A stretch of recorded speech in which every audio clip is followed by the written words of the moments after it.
Indonesia sedang melewati hari-hari yang menegangkan. Suasana begitu mencekam di berbagai sudut negeri. Kemarahan rakyat yang awalnya hanya berupa teriakan aspirasi berubah menjadi gelombang perlawanan besar. Demonstrasi yang dulu damai kini semakin tidak terkendali. Gedung-gedung dijaga ketat, aparat terus bersiaga, dan kepercayaan publik pada DPR nyaris hancur total. Tekanan dari mahasiswa, buruh, akademisi, hingga tokoh masyarakat memuncak. Dan akhirnya, sesuatu yang selama ini sulit dibayangkan pun terjadi. Para anggota DPR yang selama ini dianggap arogan, yang dianggap buta dan tuli terhadap suara rakyat, terpaksa muncul di hadapan publik. Di depan kamera, mereka meminta maaf.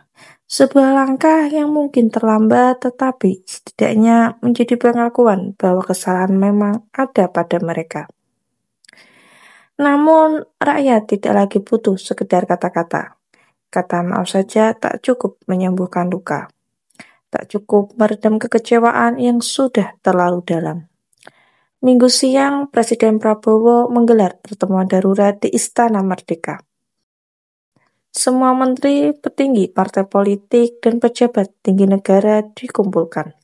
Dari pertemuan itu lahirlah keputusan-keputusan yang mengejutkan, bahkan bisa dibilang bersejarah.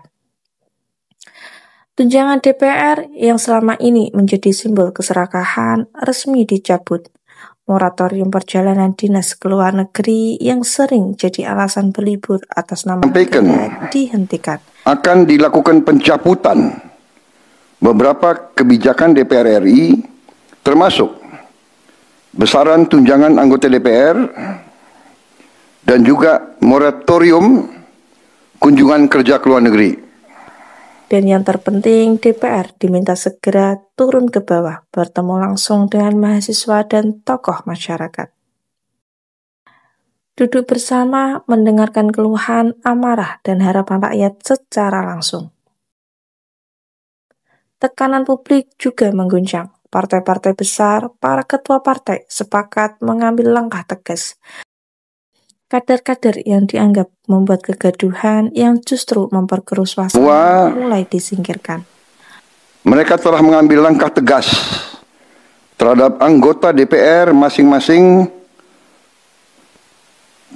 terhitung sejak hari Senin 1 September 2025, yaitu terhadap anggota DPR masing-masing yang telah mungkin menyampaikan pernyataan-pernyataan yang keliru. Partai Nasdem mengaktifkan Sahroni dan Nafa Urban. PAN mengambil langkah serupa terhadap Uya Kuya dan Eko Patrio. Sebuah langkah yang menunjukkan bahwa kekuasaan jika terus melawan rakyat bisa runtuh kapan saja, bahkan dari dalam tubuhnya sendiri. Rakyat akhirnya bisa sedikit menarik nafas. Bukan karena semuanya sudah selesai, bukan karena luka sudah sembuh, tapi karena untuk pertama kalinya dalam sekian lama, ada tanda bahwa suara rakyat benar-benar didengar, bukan hanya dijadikan bahan pidato. Namun, satu pertanyaan besar tetap menggantung. Apakah ini perubahan sungguhan atau hanya strategi meredakan amarah semata? Apakah ini langkah menuju reformasi sejati atau sekedar drama politik yang dimainkan agar rakyat kembali diam? Rakyat sudah terlalu sering dikhianati, terlalu sering dijanjikan keadilan hanya untuk kembali dikecewakan. Kini bola ada di tangan mereka, para wakil rakyat, para pemimpin bangsa.